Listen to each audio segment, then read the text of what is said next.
Russian President Vladimir Putin as early as next week. This comes right off of Steve Witkoff's meeting with Putin. Senior White House correspondent Peter Doocy fills us in on this huge development. Hi, Peter.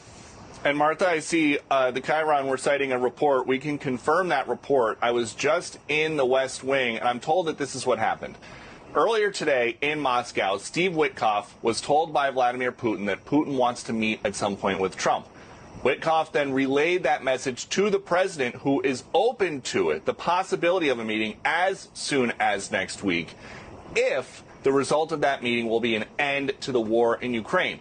We know that President Trump was on a phone call with Volodymyr Zelensky and some European leaders. He shared this with all of them.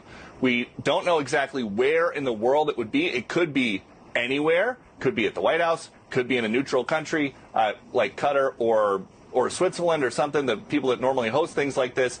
And I have a statement from Caroline Leavitt, hot off the presses. Haven't seen this anywhere. It says, as President Trump said earlier today on Truth Social, great progress was made during Special Envoy Witkoff's meeting with President Putin.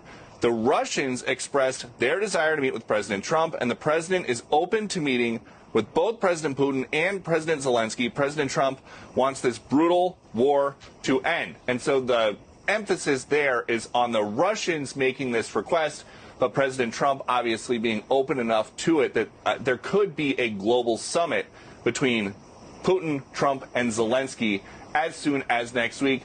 But there's also a possibility that it slides, and there's also a possibility that it never happens. But it could happen as soon as next week.